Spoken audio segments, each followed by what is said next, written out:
Ani Bojo, Chirumokwe Deshnikas, Wamkung Dunjaba, Makwadodem.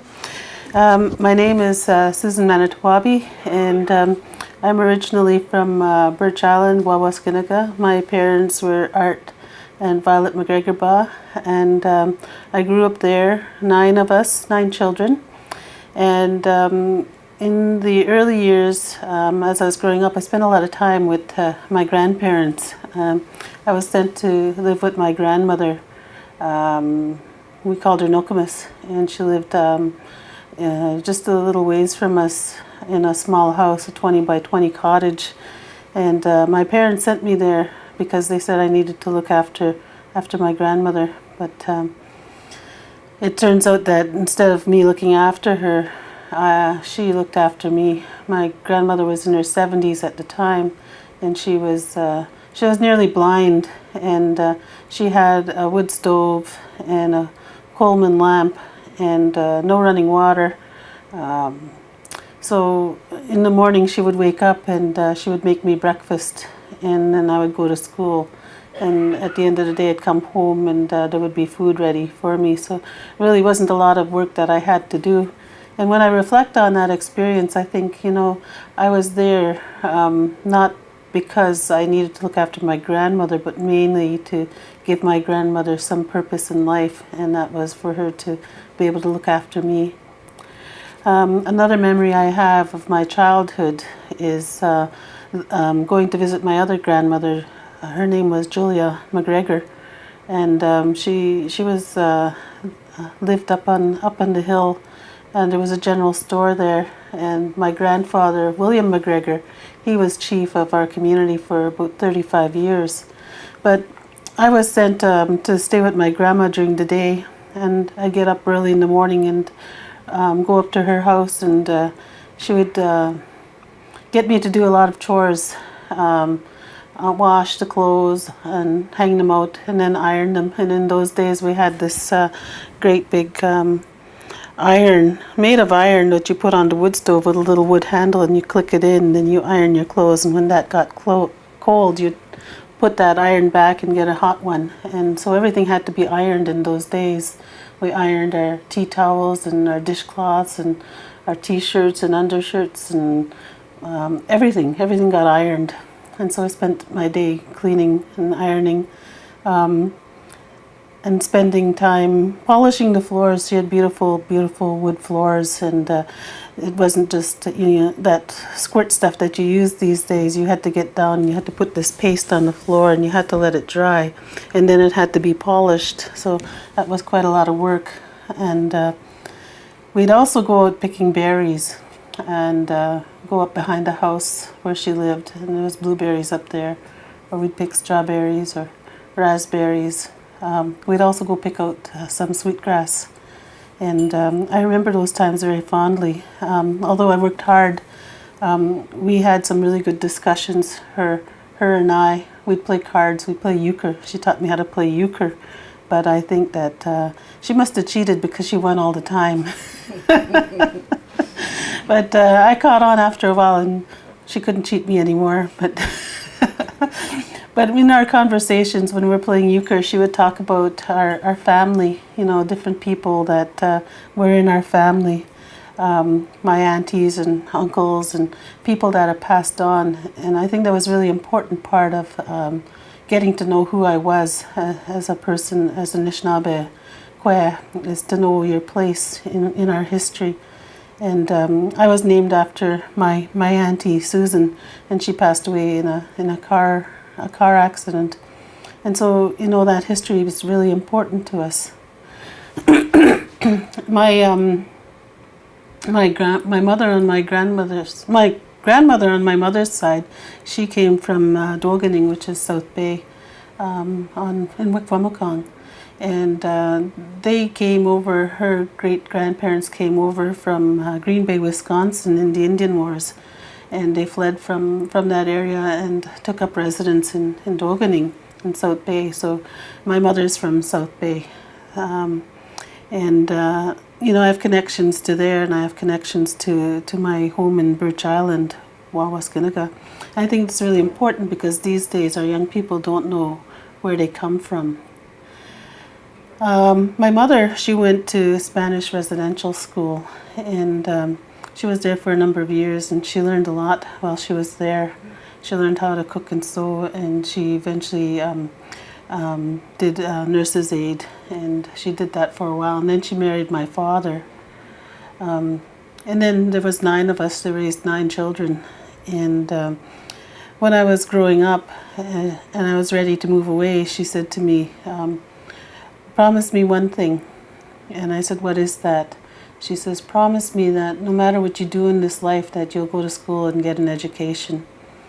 And I said, well, why? She says, well, you know, if you're going to survive in this world, we have to know those Jaganash ways, and we have to understand how to operate in that world, and we have to learn how to speak English. And so that's what I was taught, and that's what I carried with me, is that knowledge about, or that lesson about going out and getting an education. And when I think back on it, she shared all of this with all of us, and all of the girls in the family, my family, all have gone on to school to become educated. And the boys, they did community college, and so we're all educated in some way. And as we're growing up, we didn't learn a lot of the language. It wasn't until my younger brothers and sisters, well, my youngest brother and sister, were about 13 in their teens, and she decided that it was really important then to learn about culture. And I remember those days, must have been back in the 70s, and I remember that being a time when she took us to a lot of powwows and a lot of cultural events, and really tried to teach us about that language and that culture. She was, my mother, very actively involved in the community on a lot of boards. She was on the Board of Education, the Police Commission. She was on Ojibwe Cultural Foundation, and even as participated with the Chiefs of Ontario. Chiefs of Ontario. So you would find her in all sorts of places, even with the church, the Anishinaabe Spiritual Center. She was part of that, and so she was always active in the community, and that's one of the things we learned from her, is to be an active part of the community. That was really important, is that we need to get out there and support our children. But getting back to going to these cultural activities, I think it was really important for her at that time that we were missing out on something that was really key, and that was about learning about our culture and our language. And so from that time on, those early 70s, I think she spent a lot of time with us, teaching us about culture and getting involved in these activities. And she was a member of Anishinaabe, the Language Commission, Language Board. And oftentimes I would tag along with her. She'd need a ride there, so I would drive her to these meetings. And so one day they needed an extra board member, because this one hadn't shown up for a long time. And they asked me if I would want to be an interim member of the board, and I agreed to do that. And I was thinking about, why did I do that? And I think it's because that language is really important to who we are. Culture is really important to who we are, and she was committed to that. And I'm kind of following in her footsteps in many ways. And being on that language, Anishinaabe, I'm still on that board today, and we're still trying to reclaim and revitalize our language, and that's very near and dear to my heart, because I grew up without it, and it's really hard to learn that language. Anishinaabe was beat out of our people, and I made a joke one time about it. It was so hard to learn. I said, well, maybe we need to beat it back into our people. And I laughed at that, but you know what? I think that's really important, that I've been learning this language now for several years, and I'm not fluent yet, but eventually I'll get there. And I don't know why it's so hard. I can pick up another language very easily. I can pick up French very easily, but learning our language is really hard. So I try really hard to do that. And I now work at Laurentian University. I'm a professor in the School of Indigenous Relations, which is the Indigenous Social Work program. And I've been there since 2012. And I share a lot of what I know in those classrooms. And I remember starting there that one year, and I remember looking at my class roster and thinking, oh my goodness, these are all the people that I know in the community. I don't know what I have to share with them. And so I went to go and see my mother, and she said to me, you know, that that classroom is a learning environment. And she said, you don't know everything that there is to know, and that you can never know everything that there is to know. But you know what? When you look around that room and you see all those people that are sitting in there, every one of them has a piece of knowledge, a gift, or a teaching to share.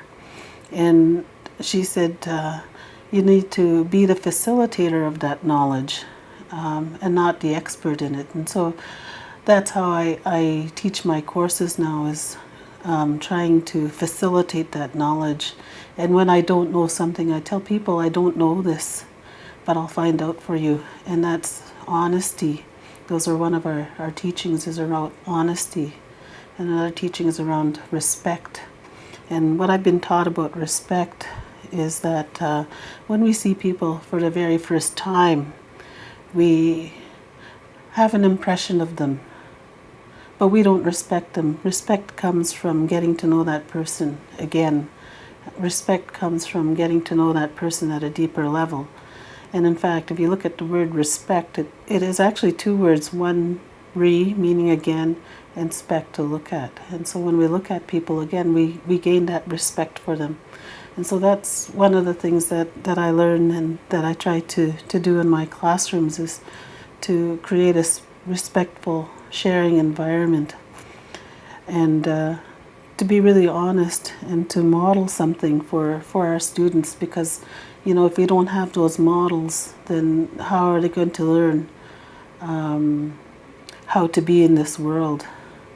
And so I was very reluctant to share some of my teachings with people, because I didn't feel confident in myself. And I had this conversation with my mother, and she said to me, you know, you have to share what you know.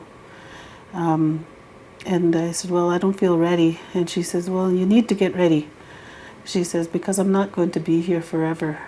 And that it's our responsibility, when we have this knowledge, that we share what we know, because that's one way that we're going to keep our culture intact. And I often think about that. And one of the people that inspires me is this man by the name of Bill Mussel. And he comes from the West Coast. And he works with people who come from domestic violence and people who have mental health issues. And he wrote a book called Warrior Caregivers. And in there he talks about this cultural disruption, and he calls it the big picture. And it goes like this. And on the beginning, we have this time, traditional times. And in our traditional times up here, we had our language and our culture intact.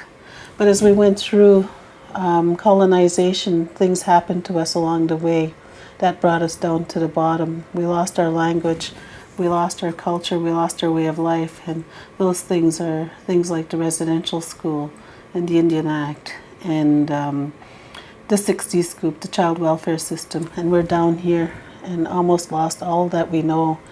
But he says we're now in this position, this place where we're moving back up. And our culture is coming alive again. Our way of life is, there's a resurgence in that way of life. There's a resurgence in those cultural teachings. And so when I think about that big picture about where we are, and I think about sharing everything or what we know, and that importance, that responsibility that we have to share, I think there's a lot of hope out there for our young people. And if I were to leave some kind of words of advice for our young people, I would say, you know, get to know your elders. Go out and visit with them, sit with them, talk with them, learn about your history, learn about where you come from. Be proud of who you are. learn your language if you don't know your language. Learn your cultural practices, learn about ceremony. There's so much to learn out there.